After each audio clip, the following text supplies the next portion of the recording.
Shalom, selamat pagi Bapak Ibu yang kekasih di dalam Tuhan Yesus Kristus. Kita mengucap syukur pada pagi hari ini boleh diberi kesempatan untuk bersekutu kembali, yaitu persekutuan doa pagi kami. Mari kita mulai persekutuan doa pagi ini dengan menaikkan pujian, "Ku persembahkan hidupku."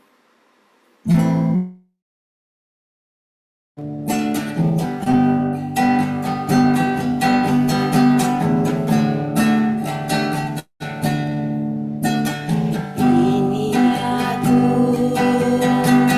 semua milikku, ku serahkan padamu, Tuhan. Penyesalan dan kebanggaan, suka dan duka, ku serahkan. Telah persembahkan hidupku kepadamu, Tuhan. Untuk kemuliaan-Mu, ku berikan hidup ini sebagai persembahan yang berkenan padamu.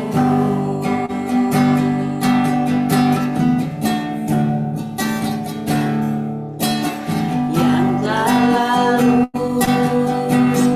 yang akan datang, hasrat dan harapan yang terbayang,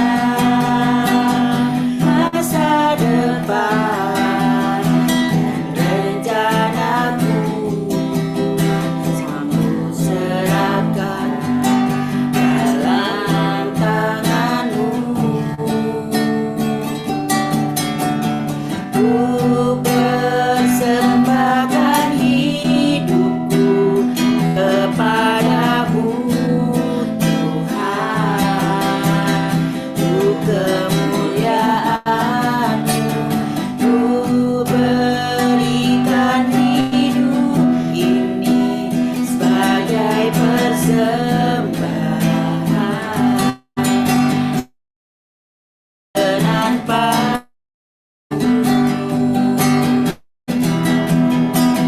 Ku berikan hidupku kepadamu, Tuhanku.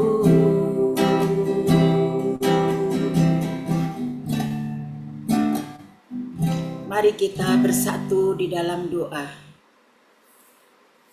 Bapa yang kami kasihi, yang mengasihi kami sepanjang hidup kami, terima kasih Tuhan Yesus. Sungguh besar kasih setiamu kepada kami. Kami tidak pernah berkekurangan. Selalu Tuhan akan berikan apa yang kami perlu. Terima kasih pada pagi hari ini, Tuhan sudah memberikan kesempatan kami, karena kami rindu Tuhan, untuk setiap saat datang ke hadirat-Mu. Biarlah Tuhan selalu memberikan roh hikmat di dalam hati dan pikiran kami, sehingga pada pagi hari ini Tuhan, pujian, doa, juga firman Tuhan yang akan kami dengarkan, biarlah menjadi tuntunan kehidupan kami. Terima kasih Tuhan Yesus, berkati kami yang hadir pada pagi hari ini, juga pelayan-pelayan-Mu ya Tuhan, juga Pak Niko yang akan membawakan firman Tuhan. Biarlah kami, Engkau persiapkan hati, telinga untuk mendengarkan dan boleh melakukan apa yang kami dengarkan. Untuk doa-doa syafaat yang akan kami naikkan, biarlah semua bersatu hati. Biarlah semua doa-doa kami yang akan naikkan, Tuhan akan kabulkan sesuai dengan waktu Tuhan. Di dalam nama Tuhan Yesus Kristus, kami serahkan persekutuan doa pagi hari ini kepada Engkau, Tuhan yang mengasihi kami. Amin. Sebelum kita akan mendengarkan renungan firman Tuhan pada pagi hari ini, kita akan menaikkan pujian, "Ku ingin mendengar suara-Mu," karena kami semua sangat rindu untuk mendengarkan suara Tuhan melalui firman Tuhan.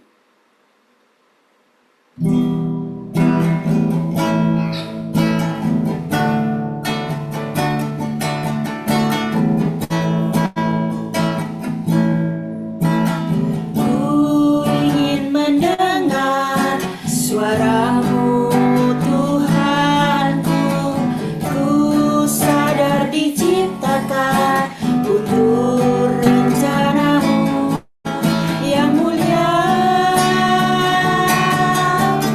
Ku serahkan hidupku padamu, Yesus Rajaku, dan ku perhatikan kehendak-Mu padaku.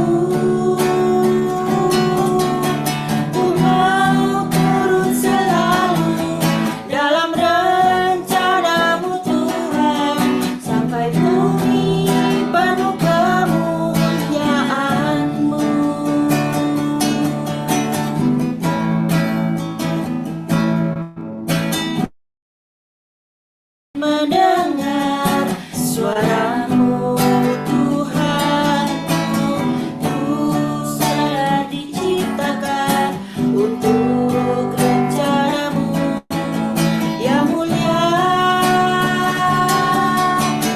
Ku serahkan hidupku padamu, Yesus Rajaku, dan ku perhatikan kehendak-Mu.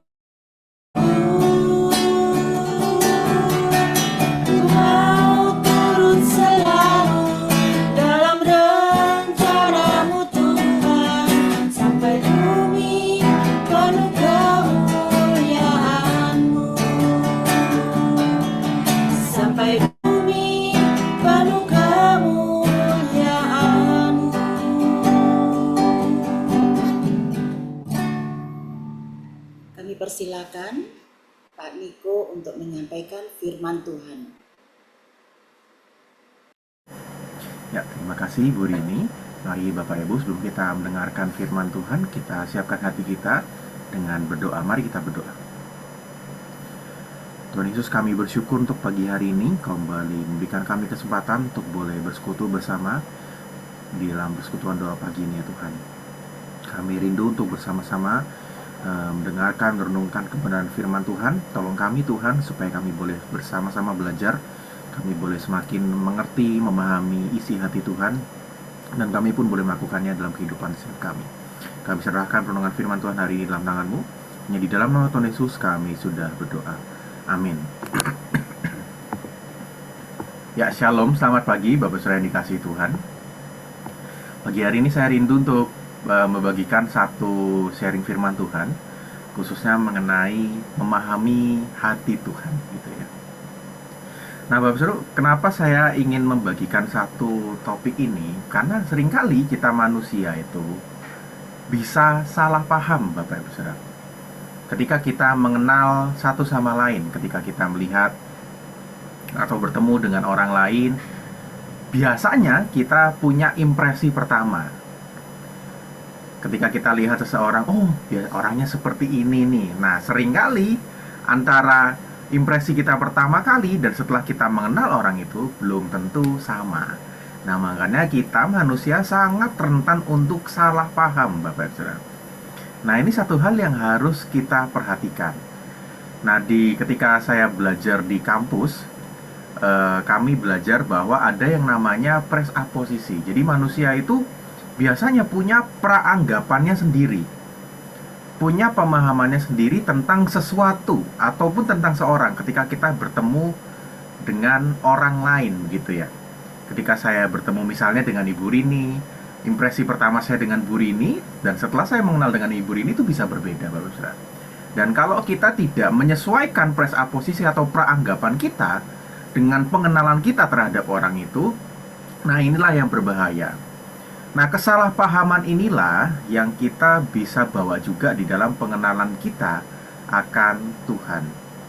tidak jarang dalam kehidupan kita, kita juga salah paham di dalam mengenali Tuhan kita, bahkan di dalam memahami isi hati Tuhan kita. Oleh karena itu kita perlu sekali untuk membawa segala asumsi kita, setiap praanggapan kita atau presuposisi kita itu tadi di dalam kebenaran firman Tuhan. Kita harus menundukkan isi hati dan pikiran kita kepada firman Tuhan itu sendiri, sehingga kesalahpahaman yang kita punya tentang Tuhan itu juga bisa dikalibrasi atau diarahkan kembali, diselaraskan kembali, dibenarkan kembali seturut dengan kebenaran firman Tuhan itu sendiri. Nah, hari ini saya mau mengajak kita untuk merenungkan satu kebenaran firman Tuhan dari Matius pasalnya yang ke-25 ayat 31 sampai ayatnya yang ke-36. Nah, kita baca terlebih dahulu Matius 25 ayat 31 sampai ayat 33. Saya akan membacakannya bagi kita semua. Apabila Anak Manusia datang dalam kemuliaannya dan semua malaikat bersama-sama dengan Dia, maka Ia akan bersemayam di atas tahta kemuliaannya. Lalu semua bangsa akan dikumpulkan di hadapannya, dan Ia akan memisahkan mereka seorang daripada seorang, sama seperti gembala memisahkan domba dari kambing, dan Ia akan menempatkan domba-domba di sebelah kanannya dan kambing-kambing di sebelah kirinya. Nah, Bapak besar, ini satu bagian firman Tuhan yang sebetulnya cukup sulit untuk kita pahami. Karena di dalam firman Tuhan ini, khususnya dalam Matius pasal 25 ayatnya yang ke-31 sampai 33 yang kita sudah baca, kita melihat bagaimana ini adalah suatu penggambaran yang Tuhan Yesus berikan tentang penghakiman terakhir, atau lebih tepatnya lagi tentang akhir zaman, begitu ya Bapak Saudara. Nah, kalau kita lihat dari ayat 31 sampai 46 secara khusus dijabarkan tentang bagaimana Tuhan Yesus menggambarkan kondisi akhir zaman itu sendiri. Nah, Bapak Saudara, ketika kita berbicara tentang akhir zaman, kita harus punya pemahaman yang benar tentang bagaimana memaknai atau memahami akhir zaman itu sendiri, Bapak Saudara. Karena seringkali banyak orang Kristen berpikir, oh kalau ngomongin tentang akhir zaman, atau kalau dalam bahasa sulitnya itu eskatologis gitu ya Bapak Saudara, oh itu berbicara tentang nanti, jadi nggak usah terlalu dipikirin. Jadi itu nanti aja, kalau waktu Tuhan datang kedua kali, baru kita memikirkan apa yang harus kita lakukan. Nah, ini satu kesalahpahaman yang seringkali dimiliki oleh orang-orang Kristen, Bapak Saudara. Padahal kalau kita berbicara tentang akhir zaman, berbicara tentang eskatologi, begitu ya Bapak Saudara, gambaran eskatologis termasuk yang Tuhan Yesus gambarkan, perumpamakan dalam Matius pasal 25 ini, eskatologis yang benar itu adalah eskatologis yang seharusnya hadir dalam kehidupan kita di sini dan sekarang juga. Jadi kalau kita ngomongin tentang akhir zaman, itu nggak ngomongin nanti ketika kita bertemu dengan Tuhan kedua kali, tetapi itu terimplikasi atau harusnya terlihat dalam kehidupan kita, bahkan di saat ini juga, di dalam hari-hari kita yang kita lalui, kita jalani selama kita hidup ini, Bapak Saudara. Penghakiman itu bukanlah cuma urusan terakhir, bukanlah urusan nanti-nanti, tetapi penghakiman juga adalah urusan sekarang. Karena ketika kita berbicara tentang akhir zaman itu, ada satu persiapan untuk menuju ke sana. Jadi ada yang harus kita lakukan di saat ini juga, sekarang juga. Nah, ini satu hal yang harus kita pahami, Bapak Saudara. Karena itu kita perlu untuk mengerti apa yang Tuhan Yesus ingin ajarkan melalui Matius pasal 25 ini, Bapak Saudara.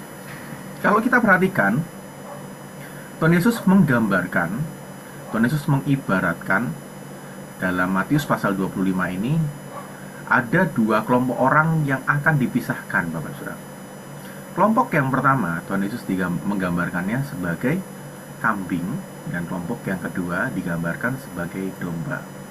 Nah, kelompok orang-orang yang benar itu dipisahkan sebagai domba yang ada di sebelah kanan, dan sisanya dikelompokkan sebagai orang-orang yang digambarkan seperti kambing yang ada di sebelah kirinya. Nah, Bapak Saudara, saat gembala menggembalakan, kalau di konteksnya orang Israel pada waktu itu, Biasanya kambing dan domba ini digembalakan secara bersama-sama.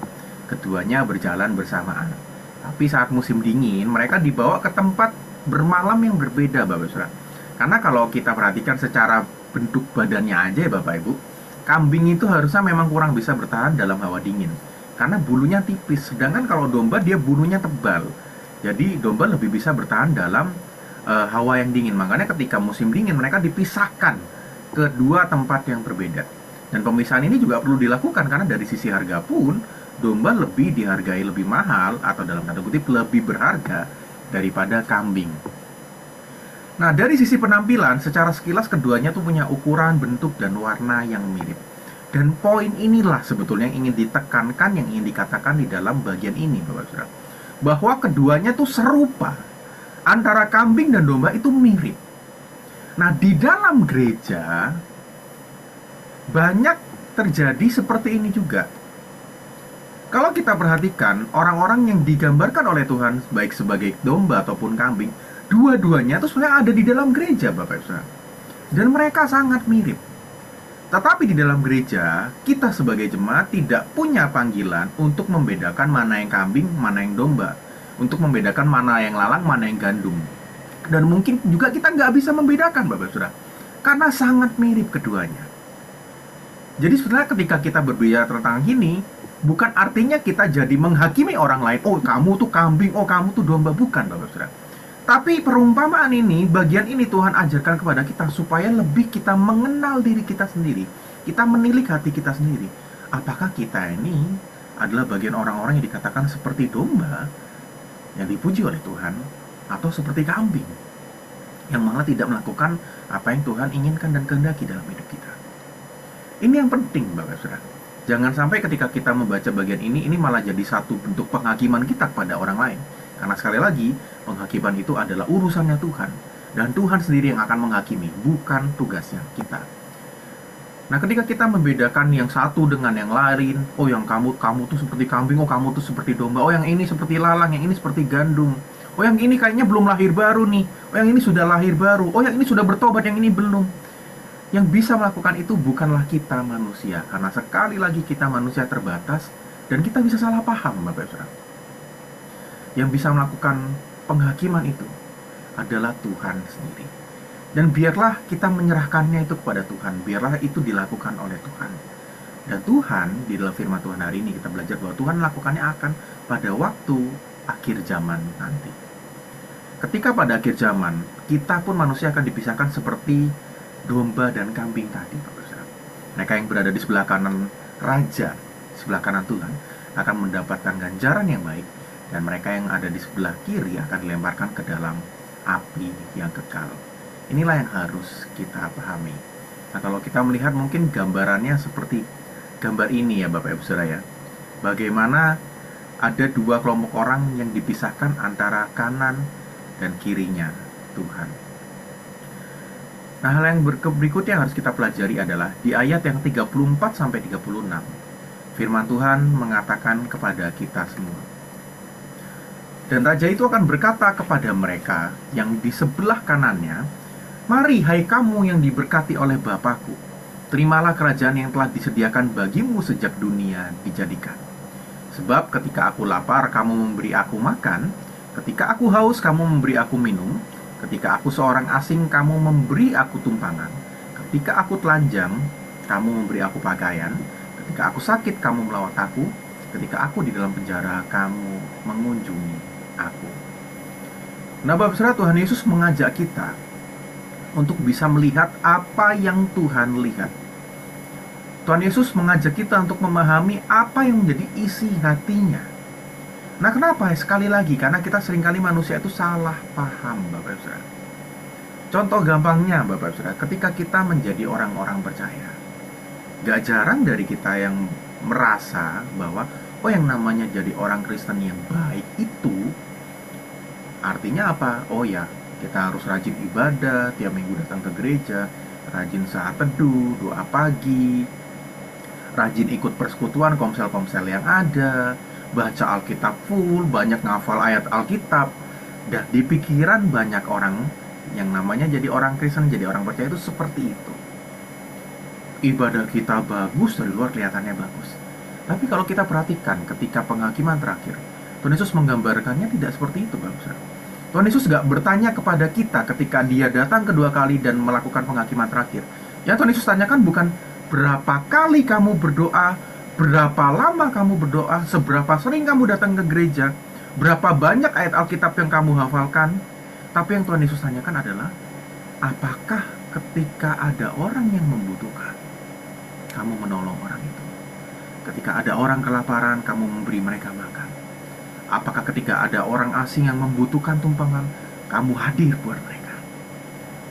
Nah, ini salah satu kesalahpahaman yang seringkali dimiliki oleh kita orang-orang Kristen.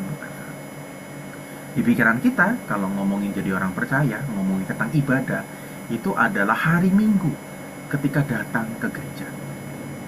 Tapi di akhir zaman, Tuhan mengajak kita melihat ibadah itu lebih jauh lagi, Bapak. Ibadah kita yang sejati bukan hanya ngomongin tentang bagaimana kita hadir di gereja, kita membaca Alkitab, kita bersekutu, kita berdoa kepada Tuhan. Tapi ibadah kita yang sejati itu berbicara tentang bagaimana respons kita terhadap orang-orang di sekitar kita yang membutuhkan pertolongan, membutuhkan bantuan kita. Karena itu yuk mari kita belajar untuk melihat apa yang Tuhan lihat di dalam kehidupan kita ini, Bapak. Memahami apa yang Tuhan kehendaki, Tuhan yang inginkan bagi kita. Untuk boleh mengerti apa yang menjadi isi hati Tuhan. Bahkan mengasihi yang Tuhan kasihi. Nah, Bapak Saudara, ketika Tuhan bertanya akan hal ini, respons yang dikatakan, yang dijawab oleh kedua kelompok tadi, baik kelompok yang di kanan yang digambarkan sebagai domba, maupun kelompok yang di kiri yang digambarkan sebagai kambing, itu menarik, Bapak Saudara. Kalau kita lihat di ayat 37 sampai 39, orang-orang yang digambarkan yang di sisi kanan yang digambarkan sebagai domba tadi, mereka mengatakan seperti ini. Tuhan, kapan kami pernah melihat Tuhan lapar, lalu kami memberi Tuhan makan? Atau haus, lalu kami memberi Tuhan minum? Kalau dalam terjemahan bahasa Indonesia masa kininya ya, Bapak Saudara ya. Ini bukan terjemahan baru, ini terjemahan bahasa Indonesia masa kini, supaya membuat kita lebih mudah memahaminya begitu. Kapan kami pernah melihat Tuhan sebagai orang asing, lalu kami menyambut Tuhan ke dalam rumah kami? Kapan Tuhan pernah tidak berpakaian, lalu kami memberi Tuhan pakaian? Kapan kami pernah melihat Tuhan sakit atau dipenjarakan, lalu kami menolong Tuhan? Nah, Bapak Saudara, di sini ada satu panggilan bagi kita orang-orang percaya, bagi orang-orang yang diberkati tadi, untuk tekun melakukan perbuatan baik. Tapi kalau yang kita lihat, kalau kita perhatikan apa yang menjadi respon dari orang-orang yang dikatakan di sebelah kanan Tuhan tadi, ketika mereka melakukan itu, ada satu hal penting yang harus kita pahami. Bahwa ketika mereka berbuat baik, mereka melakukannya secara tanpa sadar, Bapak Saudara.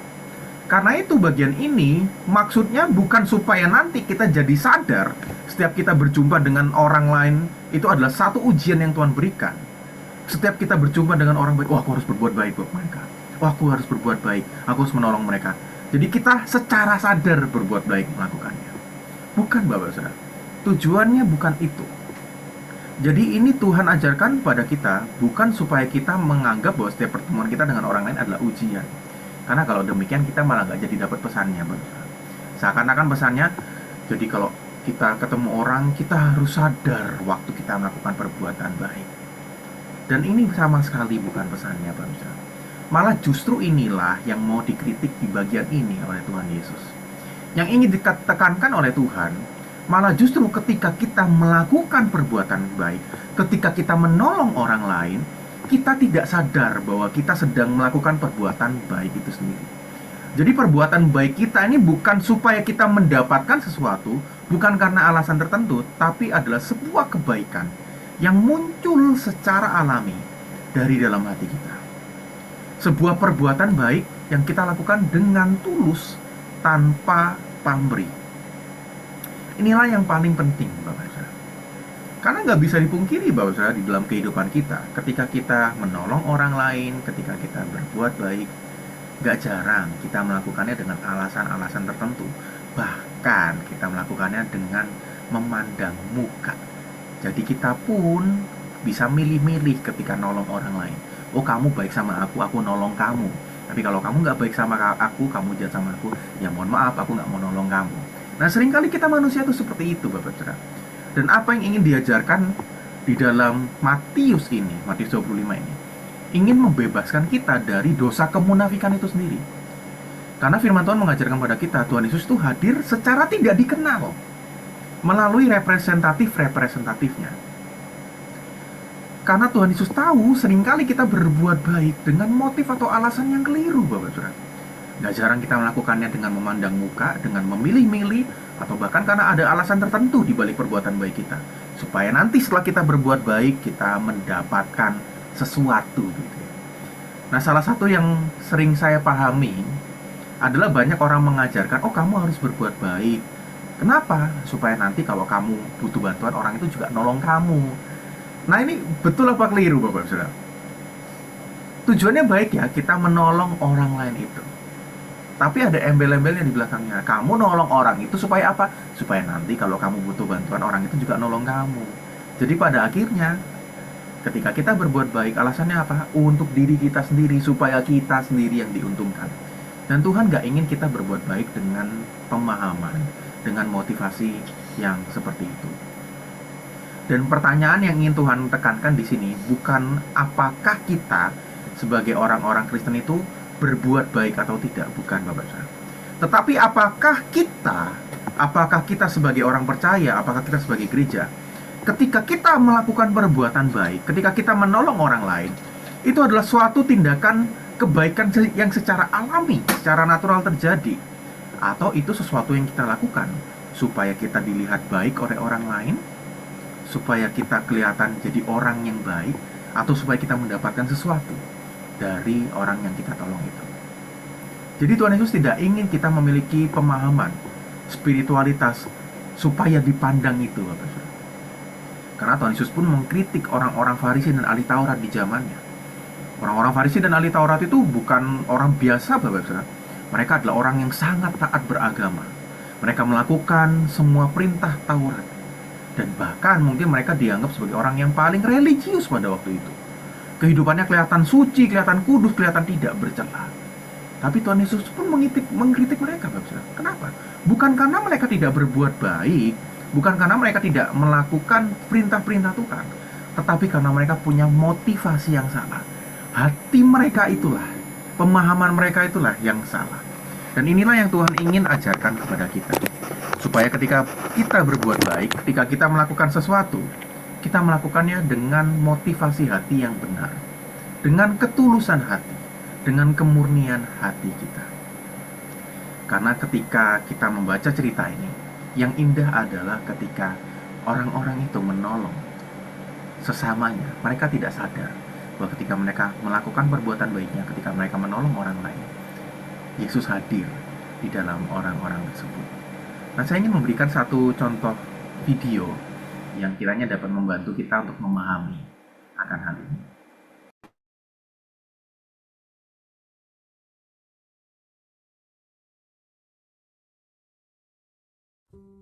Kata mereka, buat apa bantuin orang lain? Dibayar lebih juga enggak. Tapi buat saya enggak apa-apa. Mungkin pekerjaan seperti ini memang hanya untuk orang yang punya hati di sini. Hati yang mau bantu sesama. Dan saya suka. Saya benar-benar suka ngelakuinnya. Dan saya adalah salah satu dari orang itu. Orang yang hatinya sebagai teman berobat. Selama ini jadi caregiver dibayarnya gimana, Kak? Enggak bisa ditentuin juga, Kak. Iya. Ya aku kembalikan lagi ke mereka. Sukarela gitu? Iya, sukarela. 20.000 pernah. 10.000 pernah. Itu nemenin sampai sore kan? Iya, sampai dapat ruangan juga. Karena orang itu nggak punya. Terus dia maksa untuk nerima. Tadinya aku nggak mau nerima, tapi orang itu memaksa. Nanti kita salah lagi. Sampai dia bilang, jangan nolak rezeki walaupun segini. Tapi kalau paling besar dibayar berapa, Kang, pernah datang? 500.000 ya. 1 juta pernah waktu itu. Karena dibayar seikhlasnya, gimana cara bertahan secara ekonomi? Bismillah aja sih.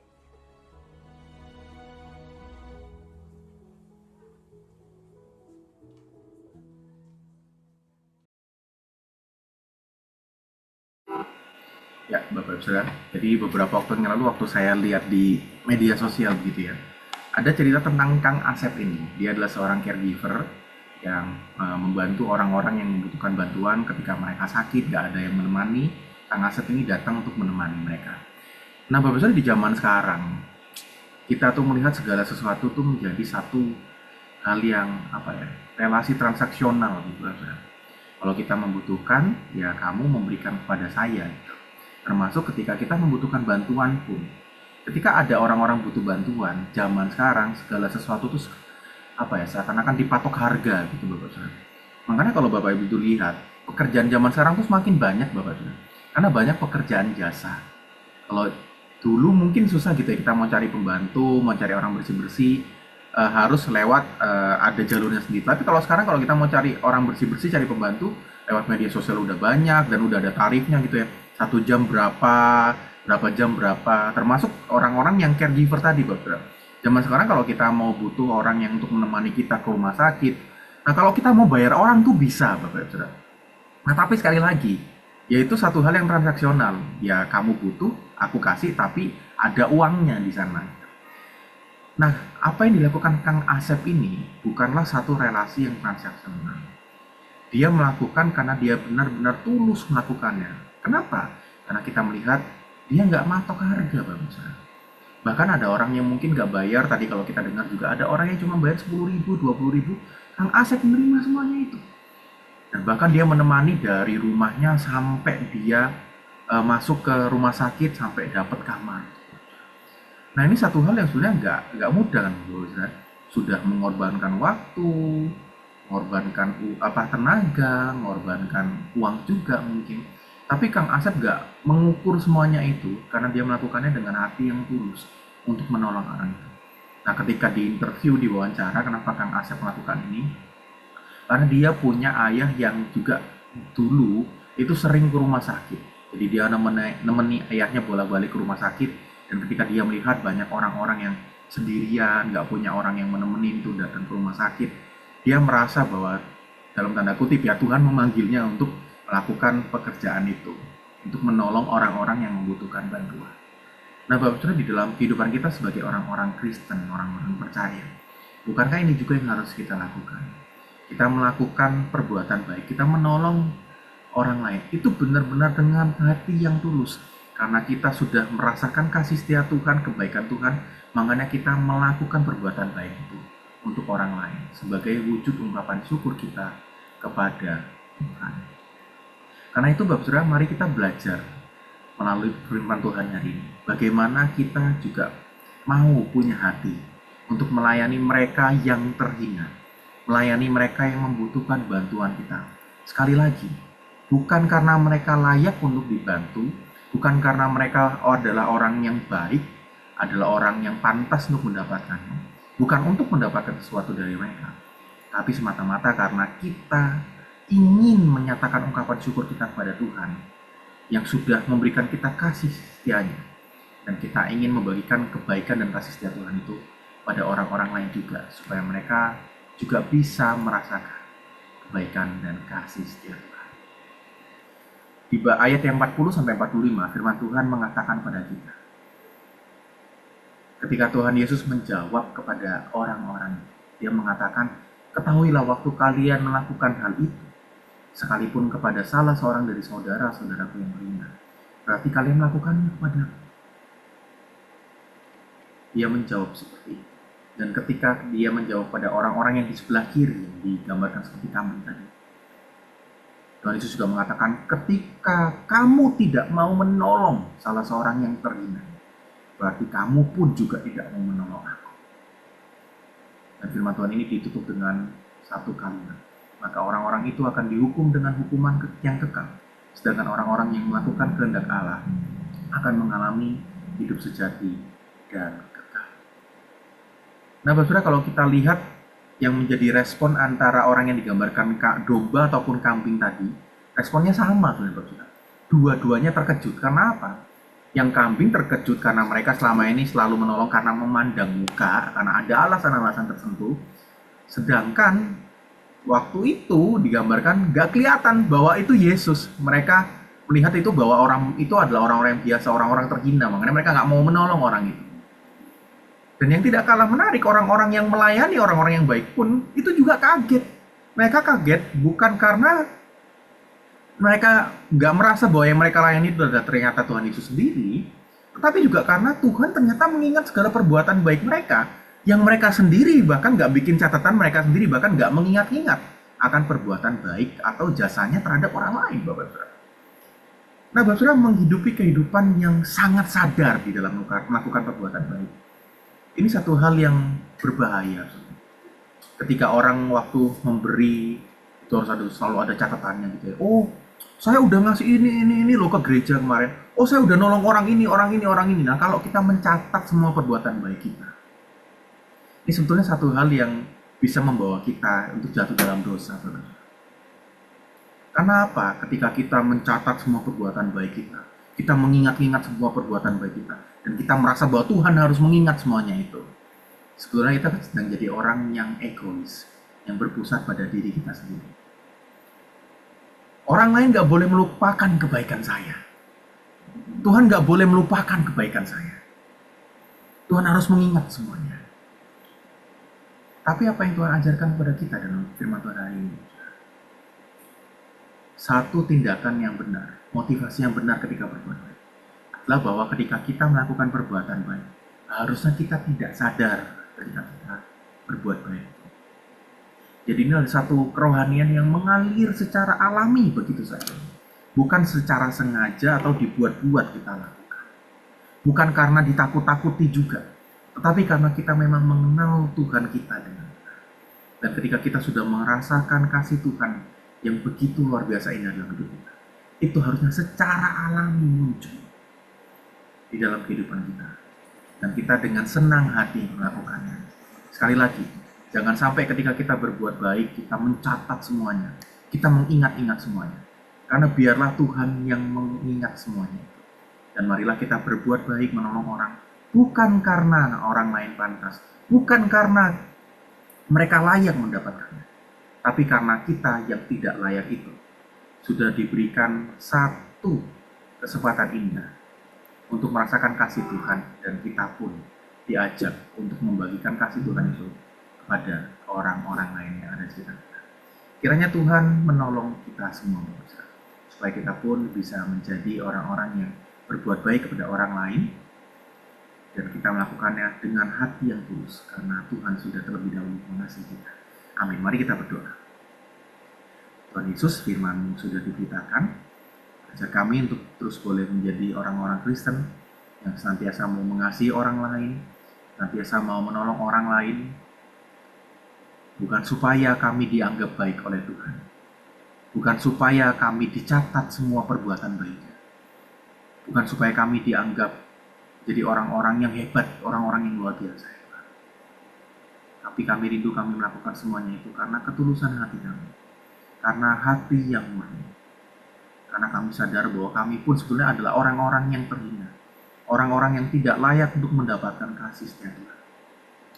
Tapi karena Engkau begitu mengasihi kami, Engkau memberikan kami kesempatan untuk boleh merasakan kasih kesetiaan, sehingga kami menjadi orang-orang yang terpilih, jadi orang-orang yang diselamatkan oleh kasih setia Tuhan. Karena itu kami pun rindu Tuhan, bahwa kami sebagai orang-orang yang tidak layak ini juga boleh memberikan kebaikan kami, memberitakan kasih setia Tuhan kepada orang-orang lain yang ada di sekitar kami, supaya mereka pun boleh merasakan semuanya itu. Kiranya setiap perbuatan baik yang kami lakukan, kiranya setiap kasih yang kami berikan pada orang-orang sekitar kami, itu semata-mata adalah hati yang murni yang muncul keluar secara alami dari setiap kami, Tuhan. Terima kasih Bapa. Hanya di dalam nama Tuhan Yesus kami sudah berdoa. Amin. Saya serahkan kembali pada ibu ini.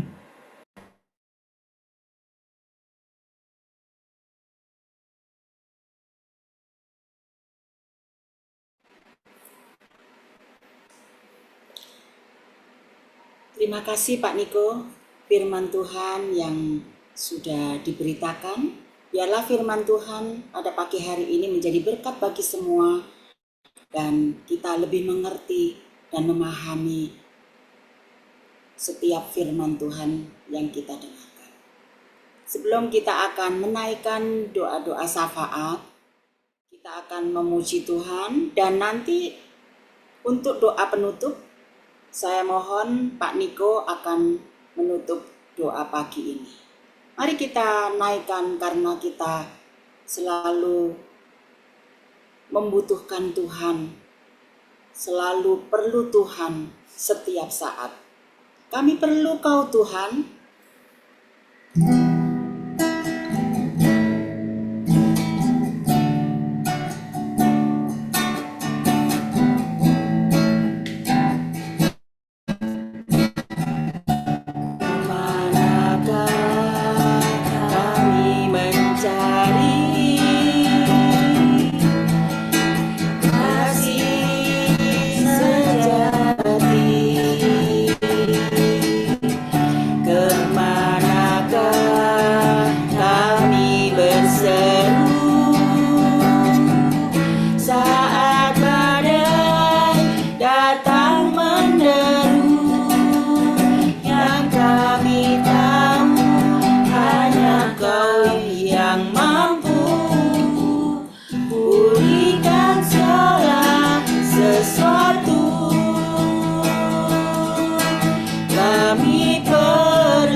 Mari kita bersatu dalam doa.